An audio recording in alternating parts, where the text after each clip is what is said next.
বাংলাদেশের ক্রিকেটের এক উজ্জ্বল নক্ষত্রের নাম মাশরাফি বিন মুর্তজা। বাংলাদেশের ক্রিকেটের সোনালী সময়ের বার্তাবাহক ও লড়াকু অধিনায়ক। তার নেতৃত্বে বাংলাদেশ দল ঘুরে দাঁড়িয়েছে আন্তর্জাতিক ক্রিকেটে। একের পর এক সাফল্য এসে ধরা দিয়েছে তার হাত ধরেই। তবে কি কারণে হঠাৎ এমন সিদ্ধান্ত নিলেন মাশরাফি?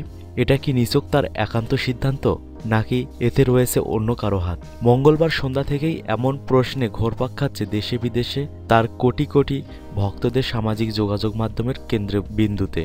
সত্য উদ্ঘাটন করতে গিয়ে জানা গেছে তার সমর্থকদের আশঙ্কাই বাস্তব। জানা গিয়েছে জাতীয় দলের প্রধান কোচ চান্দিকা হাথুরুসিংহে সিংহে বেশ কিছুদিন আগেই বিসিবি কর্তাদের জানিয়েছে মাশরাফি, তামিম ও মুশফিকুর রহিমকে তিনি টি-20 দলে জরুরি মনে করেন না। আপাতত কোচের ভাবনা বাস্তবায়ন শুরু মাশরাফিকে দিয়েই। শ্রীলঙ্কায় দলের সাথে যোগ দেওয়ার অনেকটা সাথে সাথেই বিসিবির শীর্ষ কর্তারা তাকে টি-20 ক্যারিয়ার নিয়ে ভাবতে বলেন। বিষয়টি নিশ্চিত করেছে বিডি নিউজ 24। তাই ওয়ানডে সিরিজ জুড়ে চাপটা ছিল প্রবাহমান।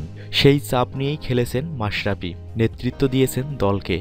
ঘনিষ্ঠজনদের বলেছেন লড়াইটা চালিয়ে যাবেন, খেলে যাবেন টি-20। ওয়ানডে সিরিজ শেষে কোচ আবারও বিসিবি কর্তাদের বলেন টি-20 নিয়ে মাশরাফির সঙ্গে কথা বলতে।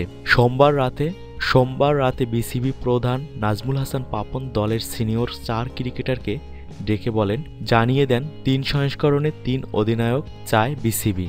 এরপর ভবিষ্যতের ছবিটা পরিষ্কার হয়ে ওঠে মাশরাফির সামনে। ঘনিষ্ঠদের বলেছেন লড়াই চালিয়ে যাওয়ার ইচ্ছাটাও তখনই মরে যায়। কোচের ভাবনার সঙ্গে লড়াই করা যায়, কিন্তু নিজেদের অভিভাবক প্রতিষ্ঠানের সঙ্গে তো লড়াই চলে না। মঙ্গলবার ম্যাচের আগে দুপুরেই পরিবারের সঙ্গে কথা বলে চূড়ান্ত সিদ্ধান্ত নিয়ে ফেলেন মাশরাফি। এই সিরিজের পর আর খেলবেন না আন্তর্জাতিক টি-20 কোনো ম্যাচ।